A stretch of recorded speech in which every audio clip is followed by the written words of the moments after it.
Ogun abẹ́lé apá kẹtàlá.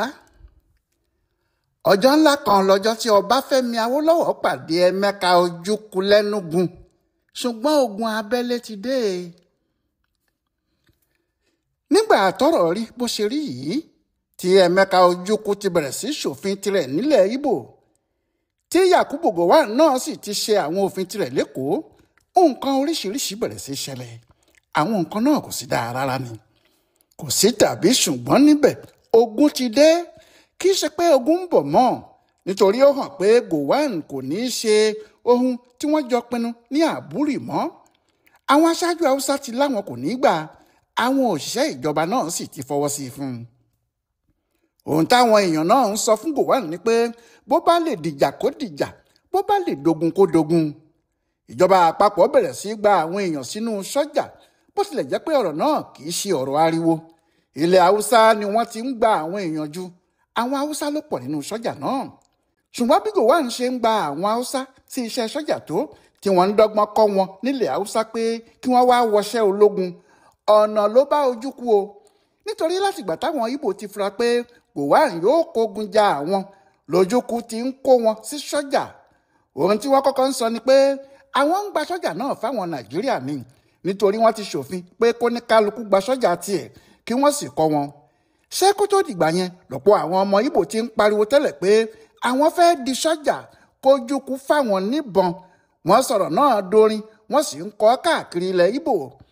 Bí wọ́n ti ń kó àwọn tó farapa rẹ́kẹrẹ́kẹ́ dé láti ilẹ̀ Haúsá, bẹ́ẹ̀ ni inú ń bí gbogbo Ìgbò tó wà níbẹ̀. Nídìí èyí kò ṣòro rárá láti rí èèyàn sí sọ́jà nílẹ̀ Ìgbò. Àwọn tó fẹ́ wọṣẹ́ ológun tẹ́lẹ̀, ọ̀pọ̀ wọn ló sì rò pé ọ̀nà kan náà táwọn fi lè gbẹ̀san lára àwọn mọ́là tí wọ́n pa àwọn ní ìpakúpa nílùú wọn nìyẹn. Bí wọ́n ti ń gba àwọn èèyàn wọ̀nyí sí sọ́jà ní Nsukka, bẹ́ẹ̀ ni wọ́n ń gbà wọ́n lẹ́nugun. Nígbà tóṣù kẹrin ọdún 1967 yóò sì fi parí, àwọn sọ́jà tí wọ́n ti wà níbẹ̀ tó 20,000 dáadáa. Ojukwu kò fi bò mọ́ pé òun ti ń múra ogun. Ó sì sọ fáwọn oníròyìn tí wọ́n ń bi léèrè ọ̀rọ̀ pé kí ni yóò ṣẹlẹ̀ bọ́rọ̀ yìí bá dogun, pé kò sí sọ́jà náà ní gbogbo ilẹ̀ Áfíríkà tó lè dá ìjọba ilẹ̀ Ìgbò dúró. Bí ogun bá ti ṣẹlẹ̀ káwọn máa jà lọ ni. Kò sì lè pẹ́ rárá táwọn yóò fi kojú àwọn tí wọ́n bá ṣígun wá bá àwọn. Nígbà tọ́rọ̀ náà rí báyìí, àwọn àgbàlagbà kan ṣara wọn jọ. Wọ́n ní káwọn wá ọ̀nà táwọn yóò fi yanjú ọ̀rọ̀ náà kó má dogun. Ṣé àgbà kì í wà lọ́jà kó rí ọmọ tuntun wọ́? Bí ọmọdé bá sì ń gégi nígbó, àwọn àgbà ló mọ ibi tí yóò wò sí jàre. Nítorí bẹ́ẹ̀ ni wọ́n ṣe ṣara wọn jọ, tí wọ́n ń sọ láàrin ara wọn pé àwọn kò fẹ́ ogun nílẹ̀ yìí, ó dòkèèrè. Àwọn tí wọ́n ṣara wọn jọ náà pọ̀ díẹ̀ o. Ọbafẹmi Awolọwọ, adájọ́ àgbà Adétòkunbọ̀ Adémọ́lá, ọ̀mọ̀wé Sam Aluko, Timothy Ọmọbari, J.I.C. Oyinya, Pòfẹ́sọ̀ Yesufu, Rotimi Williams, Àdìsá Bájùláyé tí ṣe ilé ètò ìdìbò ìlú Èkó, Alhaji W.A. Elias, Olóyè G.B.A. Coker, Dókítà Babs Williams, Kashim Ibrahim, Alhaji Sana Bukar Dab Shariman, Ọ̀mọ̀wé Dikko, Ọ̀jọ̀gbọ́n Audu àti Abíọ́dún Akérèlé. Bí ẹ bá ń gbọ́ lónìí táwọn ọmọ Ìgbò bá ń sọ̀rọ̀ kan pé Awolọwọ dalẹ̀ àwọn, ohun tó fa ìdí ọ̀rọ̀ náà la fẹ́ mẹ́nubà yìí o. Àwọn ọmọ Ìgbò sọ pé Awolọwọ sọ f'Ojukwu pé tó bá fi lè kó àwọn ọmọ Ìgbò kúrò ní Nàìjíríà, òun Awolọwọ náà yóò kó gbogbo Yorùbá kúrò. Ìyẹn ni pé bí Ìgbò bá lọ, Yorùbá náà yóò lọ. Ibi tí wọ́n ti rí ọ̀rọ̀ tí wọ́n ń sọ yìí ni pé lẹ́yìn táwọn àgbààgbà wọ̀nyí ti kóra wọn jọ, wọ́n pinnu láti wá ọ̀nà tọ́rọ̀ tó wà nílẹ̀ náà kò fi ní dogun. Ẹjọ́ lèèyàn kọ́kọ́ tó kọjá, bẹ́ẹ̀ àgbọ̀ ẹjọ́ ẹnìkan dájọ́, àgbà òṣìkà ni. Àwọn ọmọ ìgbìmọ̀ yìí ní ó yẹ kí àwọn dé ọ̀dọ̀ Ojukwu káwọn gbọ́ tẹnu ẹ̀ náà. Ìgbà tí ìgbìmọ̀ yìí yóò yan àwọn tí wọn yóò lọ rí Ojukwu, Awolọwọ ni wọ́n fi ṣe aṣáájú wọn. Àwọn 4 náà ni wọ́n sì lọ. Ṣùgbọ́n kó tó di pé wọ́n lọ yìí ni Awolọwọ àtàwọn aṣáájú ilẹ̀ Yorùbá ti pàdé n'Íbàdàn nínú oṣù kọkànlá àti oṣù kejìlá ọdún 1966. Níbẹ̀ l'Awolọwọ ti sọ pé kíjọba àpapọ̀ kó gbogbo àwọn sọ́jà àtàwọn tó jẹ́ Haúsá tí wọ́n kún ilẹ̀ Yorùbá kúrò nílẹ̀ Yorùbá àti Èkó, kí wọ́n sì kó àwọn sọ́jà Yorùbá tí wọ́n wà nílẹ̀ Haúsá padà wá sílé. Ó ní tí wọ́n bá ṣe bẹ́ẹ̀, kò ní séwu lọ́rùn ẹnikẹ́ni. Àwọn Yorùbá ò lè gbà káwọn sọ́jà Haúsá sọ ilẹ̀ wọn dilé kí wọ́n wá máa pòòyì gbogbo àdúgbò náà bíi pé wọ́n kó wọn lẹ́rú ni. Yàtọ̀ síyẹn, lẹ́yìn táwọn sọ́jà wọ̀nyí ti lọ sílùú Àbúrì ní Ghana tí wọ́n padà dé tíjọba kò sì ṣe ohun tí Gowon àtàwọn ará ẹ̀ ti jẹ́jẹ́ láti ṣe bí wọ́n bá ti dé Nàìjíríà. Àti nígbà tí wọ́n bẹ̀rẹ̀ sí ṣòfin oríṣiríṣi, Awólọ́wọ̀ kọ̀wé kan sí Adéyínká Adébáyọ̀ tí í ṣe gómìnà ilẹ̀ Yorùbá nígbà náà. Ó sì la àwọn àgbékalẹ̀ 4 sílẹ̀ fún un.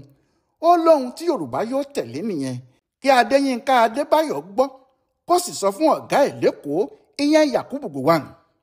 Ó sọ pẹ̀lú pé bí wọn kò bá tẹ̀lé ọ̀rọ̀ yìí, ohun tí yóò léwu lọ́jọ́ iwájú ni. Àwọn ohun 4 t'Awólọ́wọ̀ là kalẹ̀ rèé o. Àkọ́kọ́ ni pé ọ̀rọ̀ tó wà nílẹ̀ yìí sùúrù ni kí ìjọba àpapọ̀ ní o, kí wọ́n má fi tipátipá ṣe ọ̀rọ̀ náà. Bí wọ́n bá ṣe bẹ́ẹ̀ yóò le sí i ni. Sùúrù nìkan ni wọ́n lè fi yanjú ọ̀rọ̀ náà pẹ̀lú ọ̀rọ̀ àjókòósọ. Èkejì tí Awólọ́wọ̀ wí ni pé gbogbo ohun tó bá gbà ni kíjọba Gowon ṣe o. Wọ́n gbọ́dọ̀ rí i pé ilẹ̀ Ìgbò kò kúrò nínú Nàìjíríà o. Ẹ̀kẹta, bíjọba àpapọ̀ bá ṣe ohunkóhun tó fi mú káwọn Ìgbò yapa kúrò lára Nàìjíríà, a jẹ́ pé wọn kò gbọ́dọ̀ fi tipátipá mú Yorùbá láti dúró nínú ìjọba àpapọ̀ náà mọ́ o. Lọ́nà kẹrin, ìpàdé àtúnṣe òfin yòówù tí wọ́n bá fẹ́ ṣe, iye ìjókòó tí wọ́n bá fún gbogbo ẹ̀yà tó kù ni wọ́n gbọ́dọ̀ fún Yorùbá. Ẹnikẹ́ni kò gbọ́dọ̀ sọ Yorùbá sẹ́yìn láéláé. Ọ̀rọ̀ yìí ti wà nílẹ̀ dáadáa kó tó di pé àwọn ìgbìmọ̀ apẹ̀tùsíjà yìí gbéra. Wọ́n dìde tí wọ́n sì ní kí Awólọ́wọ̀ ṣáájú àwọn tí wọ́n bá fẹ́ lọ sí ọ̀dọ̀ Ojukwu láti bá Ojukwu sọ̀rọ̀. Nítorí bẹ́ẹ̀ kì í ṣe nígbà tí Awólọ́wọ̀ dé ọ̀dọ̀ Ojukwu ló sọ fún un wípé bí Ìgbò bá lọ Yorùbá náà gbọ́dọ̀ lọ. Rárá o. Inú Ojukwu pàápàá dùn pé Awólọ́wọ̀ ń bọ̀ lọ́dọ̀ òun. Pàápàá nígbà tó ti gbọ́ àwọn ọ̀rọ̀ tí bàbá náà sọ tẹ́lẹ̀ pé bí Ìgbò bá lọ wọn ò lè dá Yorùbá dúró kí Yorùbá má lọ. Tayọ̀tayọ̀ lójúkú fi gba Awólọ́wọ̀ àtàwọn tí wọ́n jọ lọ bá alálejò. Inú ẹ̀ dùn púpọ̀ láti rí wọn. Nírọ̀lẹ́ tí wọ́n bẹ̀rẹ̀ ìpàdé náà, ìrọ̀lẹ́ ọjọ́ Àbámẹ́ta Sátidé ọjọ́ 6 oṣù karùn-ún ọdún 1967. Kíní kan wà tó mú kọ́rọ̀ Ojukwu àti Awólọ́wọ̀ jọra wọn. Ìyẹn ni pé Awólọ́wọ̀ mọ ìwà àwọn aṣáájú Haúsá, ó sì mọ bí wọ́n ṣe máa ń fìyà jẹ ẹ̀yà tó kù nítorí kí wọ́n lè wà nílé ìjọba. Ṣé wọ́n ti ṣe bẹ́ẹ̀ fún rí? Ó ṣàṣẹ̀ṣẹ̀ dé láti ẹ̀wọ̀n táwọn Haúsá sọ sí ni. Gẹ́gẹ́ bóun náà sì ti ṣe lágídí tó bá àwọn Haúsá wọ̀nyí fà á títí tó fi lẹ́yìn àwọn ọ̀tá ẹ̀, bẹ́ẹ̀ náà l'Ojukwu lágídí nítorí ẹ̀ lọ̀rọ̀ wọn sì ṣe bá ara wọn mu. Ojukwu fẹ́ràn Awólọ́wọ̀, Awólọ́wọ̀ náà fẹ́ràn Ojukwu bó tilẹ̀ jẹ́ pé wọn kò sọ síta. Lọ́jọ́ táwọn Awólọ́wọ̀ lọ sọ́dọ̀ Ojukwu yìí, wọ́n béèrè àwọn ohun tó ń bí i nínú àti ọ̀nà tó rò pé wọ́n lè gbà yanjú ẹ̀. Ojukwu kò sọ ohun méjì o jù pé kí wọ́n sọ fún Gowon kó ṣòfin tuntun lórí àwọn ìpinnu àti ìjíròrò tí àwọn ṣe nílùú Àbúrì lóṣù kínní ọdún 1967. Ó ṣàlàyé fún wọn pé Gowon fúnra ẹ̀ ló fọwọ́ sí gbogbo ohun táwọn jọ sọ níbẹ̀. Ó sì lérí pé bóun bá ti délé lòun yóò ṣe gbogbo òfin náà láàrin ọ̀sẹ̀ 3 péré. Tó sì wáá jẹ́ pé títí di àsìkò tí àwọn wà yìí kò ṣe kinní kan. Wọ́n ní bó bá ti lè ṣe àwọn òfin náà, ohun gbogbo yóò padà sí wọ́ọ́rọ́. Àwọn yóò sì mọ bí àwọn yóò ṣe bá àwọn ọmọ Ìgbò gbogbo sọ̀rọ̀. Ojukwu wá ṣèlérí f'Awólọ́wọ̀ àtàwọn tí wọ́n jọ wá pé bí Gowon kò bá gbà tí kò bá ṣòfin náà tó bá ń bá àwọn ṣagídí, òun láwọn sọ́jà tó lè jẹ gbogbo Nàìjíríà run. Bẹ́ẹ̀ làwọn ò ní kúrò nílẹ̀ Ìgbò tó ń gbogbo yóò fi yanjú. Nítorí bẹ́ẹ̀ ó ní kí wọ́n kìlọ̀ fún Gowon dáadáa láti fi hàn Awólọ́wọ̀ pé gúdúgúdú làwọn, àwọn pàápàá ò túra sílẹ̀. Ó kó wọn lọ sí pápá ńlá kan lọ́jọ́ kejì. Níbẹ̀ làwọn ẹropílẹ̀nì ológun t'Ojukwu ti pèsè sílẹ̀ ti dára lójú Awólọ́wọ̀. Òun náà sì mọ̀ pé òótọ́ l'Ojukwu ń sọ o pé yóò ṣòro kápá ìjọba àpapọ̀ tó ká òun. Ọlọ́run nìkan ló mọ ohun tí Gowon àtàwọn aṣáájú Haúsá rí nígbà táwọn Awólọ́wọ̀ gbé èsì ohun tí wọ́n bá bọ̀ látọ̀dọ̀ Ojukwu fún wọn. Nítorí kàkà kí wọ́n gbọ́dọ̀ Ojukwu, àwọn òfin líle míì ni wọ́n ṣe lÉkòó tí wọ́n sì bẹ̀rẹ̀ sí gba dúkìá àwọn ọmọ Ìgbò tíjọba Gowon sì sọ pé wọn kò gbọdọ̀ kó kọ́bọ̀ kan délùú náà rárá. bẹ́ẹ̀ lówó kò kọjá sílẹ̀ Ìgbò, ohun gbogbo sì di késekése fún wọn. Gowon kò dúró síbẹ̀ o, ó ní bójúkú bá tún ṣòfin kankan níbẹ̀ òun yóò rán àwọn sọ́jà sí i níbẹ̀, ojú ẹsẹ̀ ni wọn yóò sì mú un wá fóun. Ta ni yóò gbọ́ irú eléyìí tí kò ní ronú ẹ̀ lẹ́ẹ̀mejì? Ojukwu pàápàá mọ̀ pé Gowon fẹ́ mú òun rèé, bó bá sì rán sọ́jà wá mú òun bẹ́ẹ̀ wọn yóò ti pa òun kí wọ́n tó gbé òun dẹ́kun rárá. Nítorí bẹ́ẹ̀ Ojukwu kó ìgbìmọ̀ àwọn àgbààgbà ilẹ̀ Ìgbò jọ, ó ṣà wọ́n láti orígun mẹ́rẹ̀ẹ̀rin ìpínlẹ̀ náà, ó ní kí wọ́n wá sí ìpàdé ńlá. Níbẹ̀ ni Ojukwu ti ṣàlàyé tó sì tú gbogbo òfin tuntun tí Gowon ń ṣe lẹ́kọ̀ọ́ fún wọn wẹ́lẹ́wẹ́lẹ́, tó ṣàlàyé ìtumọ̀ àwọn òfin náà àti ewu tó wà nínú ẹ̀ níbẹ̀ fún wọn. Ọjọ́ 26 oṣù karùn-ún ọdún 1967 ni wọ́n ṣe ìpàdé yìí ní Enugu. Gbogbo ọba ló pé, àwọn baálẹ̀ wà níbẹ̀, gbogbo àwọn ọmọ Ìgbò tí wọ́n sì lẹ́nu láàrin ìlú ni wọ́n pèsè síbẹ̀ wámúwámú.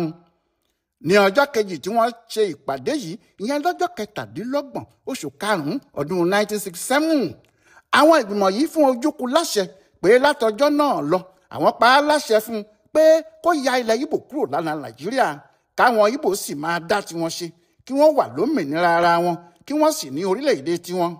Lọ́jọ́ náà ni wọ́n pa á láṣẹ f'Ojukwu, wọ́n sì fún un láṣẹ pé kó sọ orílẹ̀-èdè tuntun náà ní orílẹ̀-èdè Biafra, ìyẹn Republic of Biafra. Ohun tí wọ́n sọ f'Ojukwu rèé o. Nígbà tó sì di ọjọ́ ìṣẹ́gun Tósídéè 30 oṣù karùn-ún ọdún 1967, Ojukwu kéde pé kò sóhun tó ń jẹ́ Eastern Region mọ́, kò síjọba ilẹ̀ Ìgbò mọ́, orílẹ̀-èdè tuntun ló wà, àti pé látọjọ́ náà lọ gbogbo ilẹ̀ Ìgbò kò lórúkọ méjì tí wọn yóò máa jẹ́ àfi orílẹ̀-èdè Biafra, Biafra Republic. Lọ́jọ́ náà ní wákàtí kan náà wàhálà dé bá gbogbo Nàìjíríà pátápátá. Ẹ jẹ́ ká tún máa bá a bọ̀ láìpẹ́ rárá. Ọláyíwọlá Alága ló ń tú pẹ̀lẹ́pẹ̀lẹ́ ìtàn ogun abẹ́lé fún ibùdó àgbáyé fún àṣà àti ìṣe Yorùbá World Center nínú ọgbà Yunifásitì Ìbàdàn. Ẹ kú afẹ́rẹ́ yìí o.